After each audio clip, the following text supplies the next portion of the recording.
What's up, y'all? Erroneous here, back with another Raid Shadow Legends video. Hope you're having a great day or a great evening wherever you are in the world. If not, I'm sending some positive vibes your way. Let's get into the video. We're going to be talking about some upcoming events on May 29th as well as May 30th. Let's do it! All right, y'all, we got the May 29th, Thursday, tomorrow. Time of this recording, it is May 28th, 11 a.m. Planning on launching a progressive event, Chance, giving you 15x chance to summon champions of your choice selected from the pool of Ancients, Primals, Voids, and Sacred Shards. Admiral Blacktusk, not a bad champion in the Dwarfs faction. Let's go ahead and take a quick peek at this guy. So that's not the right button. Let's go over here.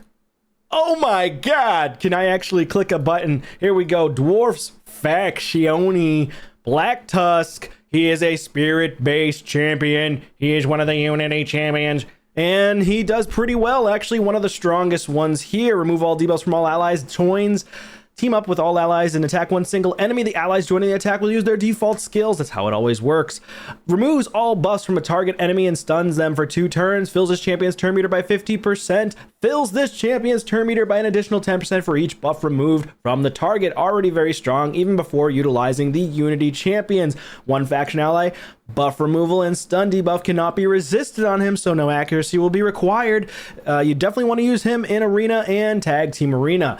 Faction allies with 2 of them on his team resets the cooldown of this skill when an enemy is killed while under a stun debuff placed by this champion. 3 faction allies, double damage, all the allies do it, to targets under stun debuffs placed by this champion.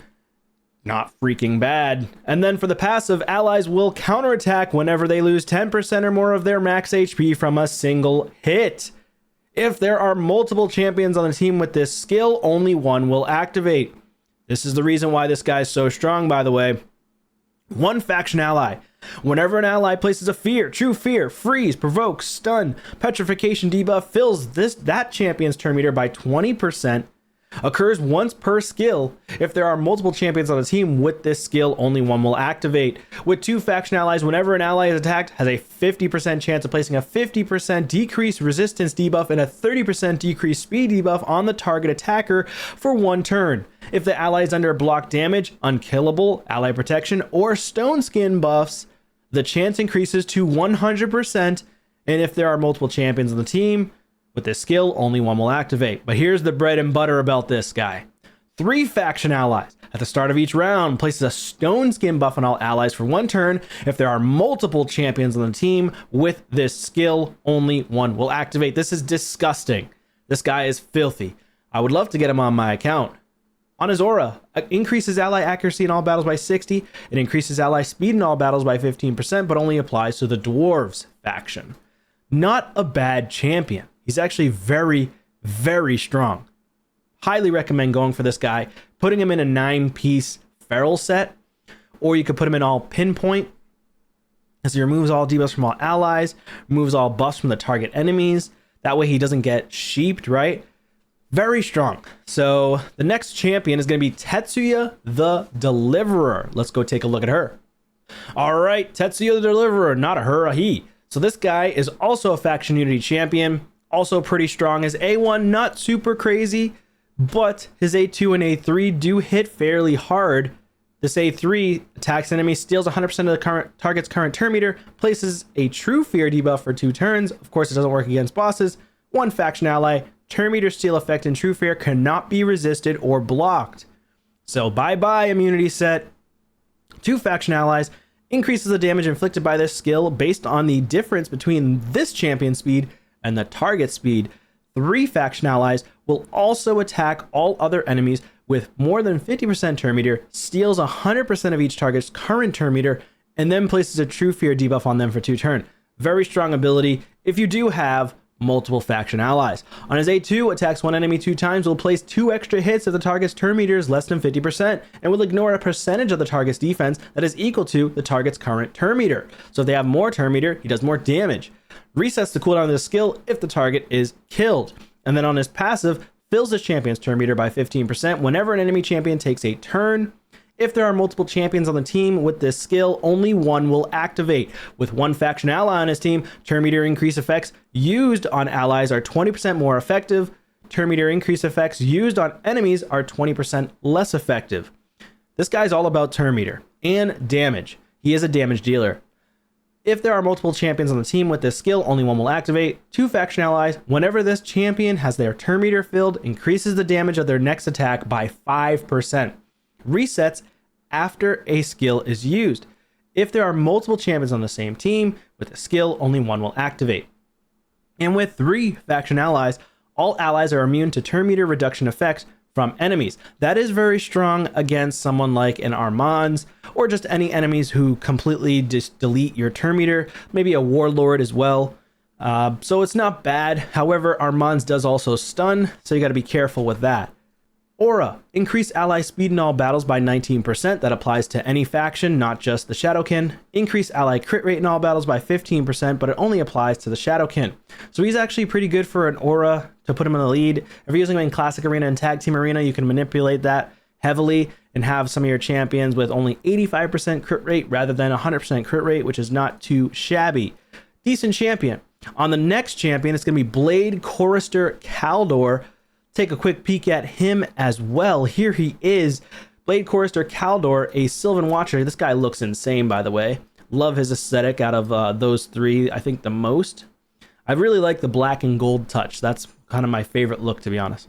So for the A1, attacks all enemies, 15% chance of placing a stun debuff for 1 turn, will ignore 20% of each target's resistance for each continuous heal buff on this champion, and he is a healing machine. Select a target. If the target is an enemy, decreases the duration of all buffs on all enemies by 1 turn, places a 5% poison debuff on all enemies for 2 turns, and an additional 5% poison for 2 turns for each continuous heal buff on this champion. These debuffs cannot be resisted. Then instantly activates all poison debuffs on all enemies. This guy will be nasty with the Arachna relic, the rare relic. Put Arachna relic on this guy. It would be insane damage because not only is that Arachna relic strong for PvP, it's also strong for PvE. If we take a quick look at our relic index, let's take a look at the Arachna relic. I believe it's over here somewhere. Where is it? Here it is. You get the Arachna from Faction Wars, and wearer's poison debuffs deal bonus damage equal to 50% of the wearer's attack. So this is not specific for PvP, it's also very strong in PvE as well, especially for wave explosion, boss damage, so on and so forth. Very, very strong relic. I cannot believe it's only a rare relic. It's absolutely goated relic. You could definitely put it on Blade Chorister Caldor, and he'll pair really well with other poisoners, especially with the new Hegemon dude, which is now Calvalax. These debuffs cannot be resisted. Whoo! These debuffs cannot be resisted. He does not need accuracy on the poisons. Then instantly activates the poison debuff on all enemies. If the target is an ally, increases the duration of all buffs on all allies by 1 turn, and instantly activates all continuous heal buffs on all allies. Places a perfect veil buff on this champion for 2 turns. Also places a continuous heal buff on this champion for 2 turns, and another 15% continuous heal buff for each alive ally for 2 turns. So he does place a lot of continuous heals on himself as well as allies. However, you definitely want to try to bring in somebody else to pair alongside him that can place continuous heals if you want him to be your damage dealer on your team. So there are plenty of support champions and Sylvan Watchers that you can utilize with this guy. Of course, Sylvan Watchers is the newest faction in this game. It's been here for a couple of years now, but it's still the newest faction, so you might not have a bunch of strong Sylvan Watchers. The best one I think that you could have gotten a couple years back was Oella, who places a lot of continuous heals as well whenever you're damaged. She does place continuous heals. So on the A3, attack one enemy before attacking, has a 100% chance of removing all buffs from the target and placing a 60% decreased defense debuff and a 25% weakened debuff for 2 turns. Will ignore 20% of the target's resistance for each continuous heal on this champion. It's based on enemy max HP. So, I feel like this guy could be really strong in Hydra. Other areas of PvE, like Faction Wars Hard Mode, he's going to be disgusting in. Absolutely disgusting, bonkers in Faction War Hard Mode. Very good against the Dragon Boss. Very good against other bosses in Hard Mode dungeons as well. PvP-wise, he'll still be strong, but he's not going to be your go-to pick most of the time, unless you're early, mid, or late game. He can be utilized in some niche comps in endgame content for PvP, as well as some weird niche meta comps, but he's definitely not meta, but he could be if you have insane gear and the right relics and the right awakenings on this guy. On one faction ally for this ability, removes all buffs from all enemies. If the initial target is killed, this buff removal cannot be resisted. This guy's insane. This guy's insane. So this part of the kit, he does require accuracy with no faction allies. But if you have faction allies, you really don't need accuracy on this guy. With 2 faction allies, we'll ignore 5% of the target's defense for each poison debuff on them and each continuous heal on this champion. For 3 faction allies, if the initial target is under poison debuff, also attacks all other enemies, the damage dealt is proportional to the initial target's max HP and how many poison debuffs are on them. So this hit could be incredible. This hit could be absolutely insane. If the initial target is a boss or minion, the damage dealt is only equal to 10% of their max HP. So he'll definitely meet the cap if you have 3 faction allies. I would love to see somebody use this guy. I don't think I've ever seen him in a full faction on Hydra with like the most incredible gear, the best case scenario. But I would love to see it. I'm not sure if you guys have seen it, but leave your thoughts in the comments down below. He seems pretty strong. On his passive, ignores 15% of the target's defense when attacking while under Veil or Perfect Veil. This champion receives 30% less damage from enemies when not under a Veil or Perfect Veil. Okay. 30% less damage when he's not under a Veil or a Perfect Veil is really strong, especially in Arena, but also in general content as well. With 1 faction ally, each continuous heal buff on this champion increases their crit rate by 20%. Wow. So you don't even need to build him with 100% crit rate, but it is recommended. It's highly recommended to still have it at least 60%, because 2 continuous heals is not too bad, but having to get 4 continuous heals can be challenging, and to line it up that way correctly is really tough, especially in Arena. That's going to be very difficult. So you probably want a minimum of 80% crit rate, but it looks like he has a crit rate aura. I haven't even taken a look at it yet, but we're going to take a look at that soon. 2 faction allies, each time a continuous heal buff activates on this champion, also fills their turn meter by 8%. Not bad. 3 faction allies, each time a continuous heal buff activates on this champion or an ally, increases this champ's damage by 5%, stacks up to 150%. This guy can hit incredible damage, I'm sure, but he does take a little bit of setup to do it. Increase ally crit rate in all battles by 25%. Yeah, so you could easily get him to 80% crit rate or even 75% crit rate, put him in the lead. Or you could put him to 50% crit rate, put him in the lead, and then have the Sylvan Watchers as the backup. Have 3 Sylvan Watchers in Arena or Tag Team Arena. I don't think he's going to work in Live Arena, but he could work in Tag Team Arena where you can manipulate it yourself. You're basically going up against AI. It's just people placing their defensive teams. Increase ally speed in all battles by 15%. Only applies to Sylvan Watchers. Very strong champion as well. I wouldn't mind having him or the other 3 on my account. The next 3 champions, I'm not going to go over their kits, but they are Yumeko, which is from the Shadowkins, a Void Legendary. Very strong, still an insane champion to this day. But if you take a look, some of these champs are from Corrupted. Some of these champs are from... So we had 1 champion from the Corrupted, I believe. No, actually we didn't have any from the Corrupted. Admiral Blacktop, Tetsuya, nope, none of them were from Corrupted. I was going to say, because the new fusion is really strong against Corrupted Alliance, but none of them are. The next one is Incenza Grail Bearer. I think that's this one right here. Incenza, also strong. She places intercept buffs on your team and decreased defense weaken on the enemy team. Intercept's very good. Poison Cloud's interesting. I actually forget how that works, to be honest with you. I don't remember how Poison Cloud works. I have not... I think she's the only champion in the entire game that does Poison Cloud. Let me take a look at that really quickly, because I totally forgot what it does. Poison Cloud buff blocks damage from poison debuffs. Also, enemies can only land weak hits on champions under a Poison Cloud. Okay, so the Poison Cloud is the same as the boss from Hydra. If a champion receives an HP burn debuff before a Poison Cloud buff is applied, then the effects of the Poison Cloud won't work, but the buff itself will not be removed. It's not affected by the spread of buff, by the spread buff and increased buff duration effects. I think that's kind of annoying. I guess it would be broken if it was spread to everybody, but it only places it on, let's see, One target ally. I wish it was like the whole team, but I guess it is. I guess she would be broken. But then again, you could utilize relics and other things to go, or blessings to go through Poison Cloud. Isn't there a Poison Cloud blessing that you can utilize? Let me know in the comments down below. Accuracy in all battles by 70. She is a very strong champion. Arnor in the Shining is another insane dwarf champion. Last but not least, another Void Legendary. Arnor down here, disgusting passive. Prevents this champion's death and keeps them alive on 1 HP when hit by a fatal. Places Stone Skin on himself for 1 turn, then instantly activates Wrath of Hrothlim.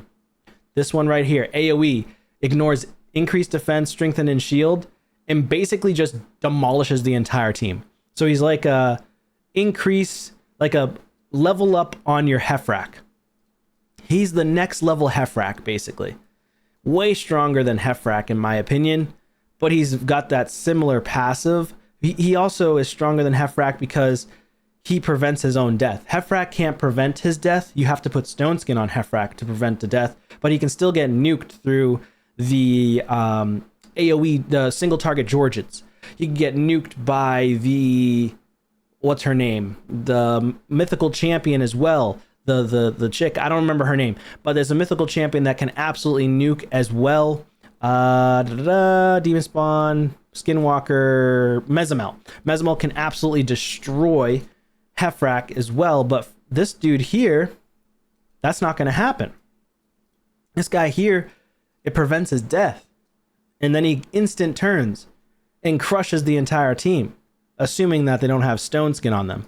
But he does place the Stone Skin, so it gives him another chance to take another turn, so you can literally just use the Wrath of Hrothlim again.